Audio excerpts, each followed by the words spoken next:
Welcome back, dear students. So, the previous video we have discussed about equivalent norms. So, what are the properties associated with equivalent norms?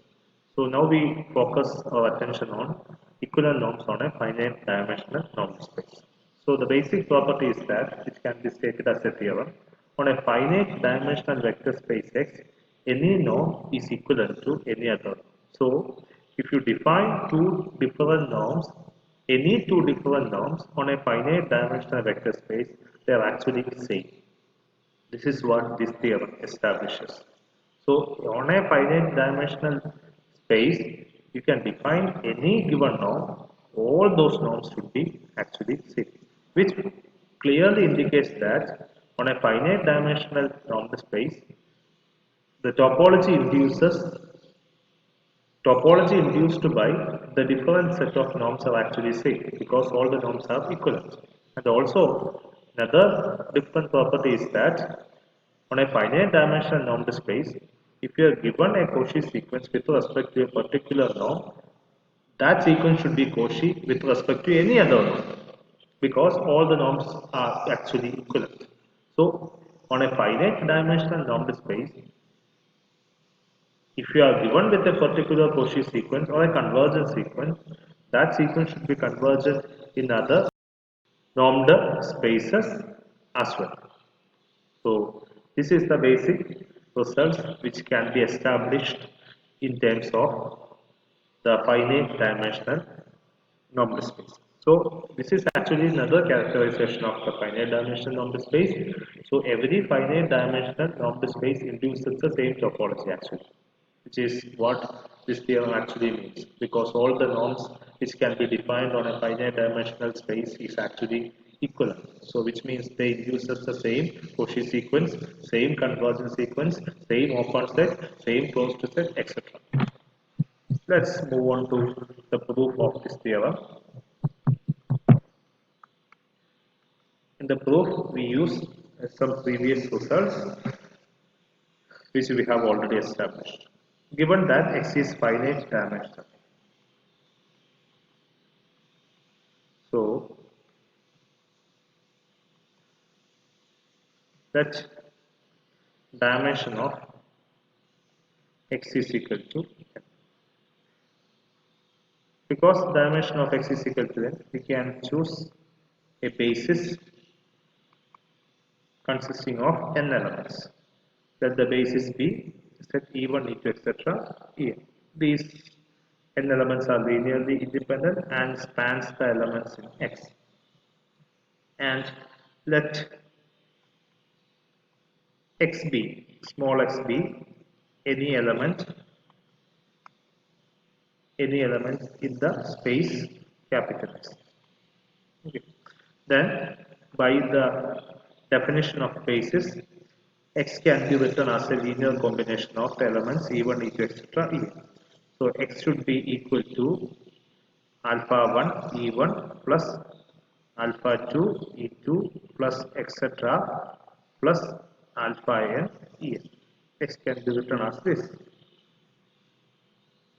And also, by previous theorem, if we are given with a by theorem which states that if you are given with a linearly independent set and an element, so the linear combination alpha 1 x1 plus alpha 2 x2 plus alpha n xn should be greater than c into modulus of alpha 1 plus alpha 2 plus etc. modulus of alpha n.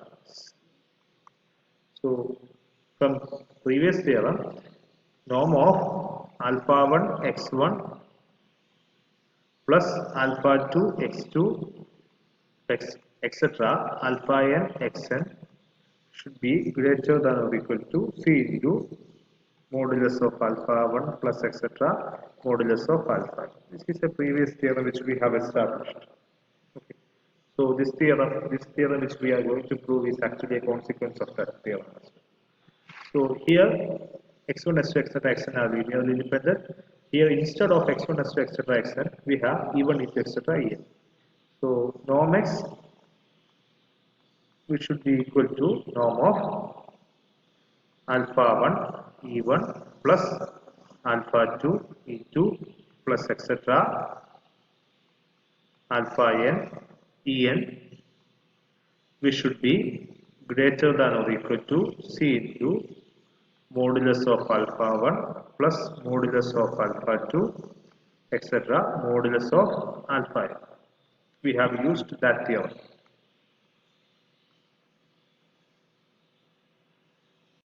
If you take the first and the third part, you can write it as norm x should be greater than or equal to C into summation I is equal to 1 to n modulus of alpha.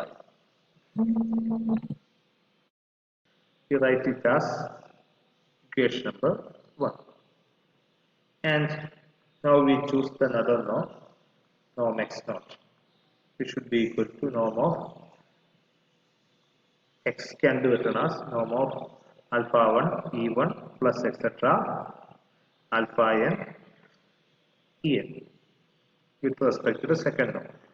By the basic property of norm, which can be written as using triangle inequality, which can be written as this is less than or equal to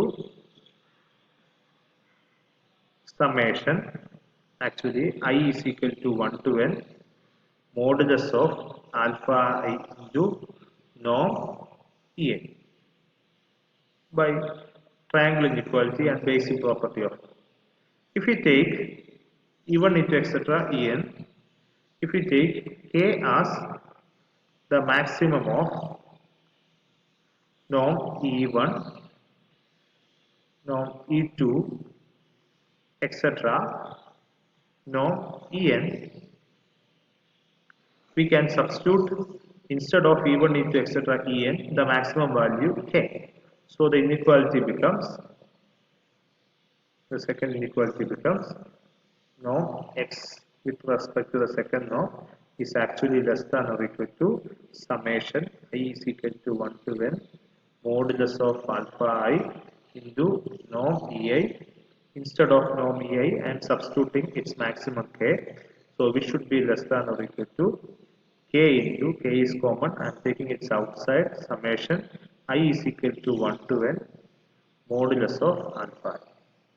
This is actually equation number. Actually rewrite this second inequality as if you are moving k onto the left hand side, which means 1 by k into norm x naught is less than or equal to summation I is equal to 1 to n modulus of alpha. Okay. Now I am multiplying this by k, c actually. So c by k into norm x naught should be less than or equal to c into summation I is equal to 1 to n modulus of alpha. Now we use actually equation number 1. Equation number 1 states that norm x is greater than or equal to c into this, or c into summation I is equal to 1 to n modulus of alpha I is less than or equal to norm x. So by equation number 1, we can write it as c by k into norm x naught is less than or equal to c into summation I is equal to 1 to n modulus of alpha I, which is less than or equal to norm x. Now taking these two, first and the last part, we can write our inequality as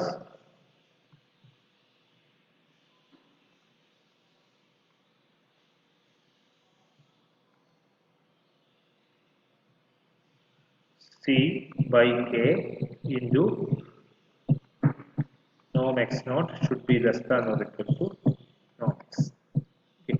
So if you replace c by k as a, you can write it as a into norm x naught should be less than or equal to norm x. So So we got the first part of the condition. In order to get the second part, we actually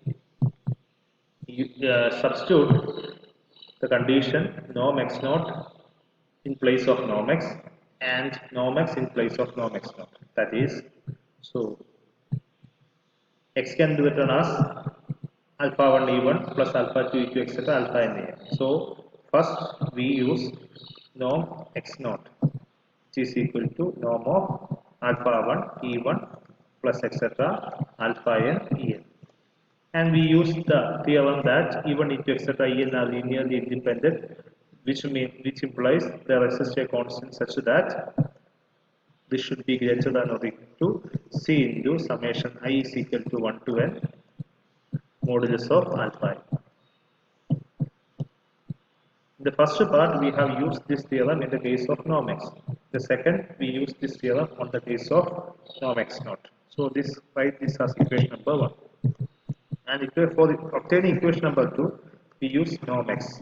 Norm x is equal to alpha 1 e1 plus etc. alpha n en, which is actually less than or equal to summation I is equal to 1 to n modulus of alpha into norm en. Yes case, as in the second part we use norm x naught. So here, so actually it is norm e naught. Here also, okay. So here instead of norm x naught, I am using norm x. The second case, use some m as maximum of norm e1 etc. norm en. So this part becomes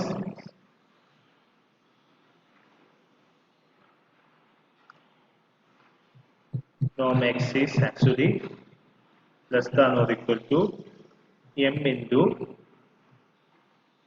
summation I is equal to 1 to n modulus of alpha I.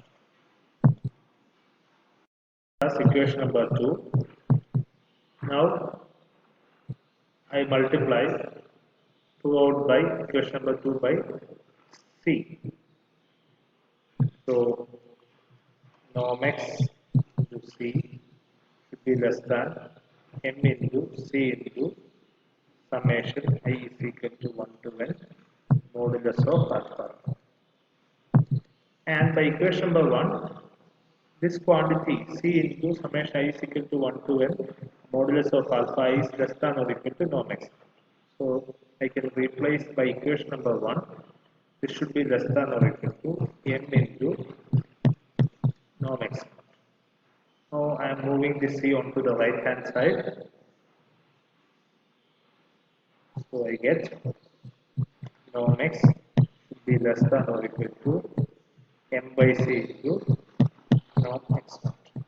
This is obtained by equation number 1. So this is actually equation number b. We can replace this by b, m by c by b. So we can write it as norm x is actually less than b into norm x naught. And we have already established that a into norm x naught is less than or equal to norm x. Combining these two, I can actually write the general case as a into norm x naught be less than or equal to norm x should be less than or equal to b into norm x naught. Here a and b are two constants which is stated as here. So if we this is true for any x. So which means that two norms are equal. So I took an arbitrary two norms, two different norms on a finite dimensional norm to a finite dimensional number space, and eventually I get to prove that they are equal. So in finite dimensional number space, any two different norms are actually equal. So if a particular sequence is Cauchy or convergent in a particular number space, it should be Cauchy and convergent in any norm which is defined on a finite dimensional number space.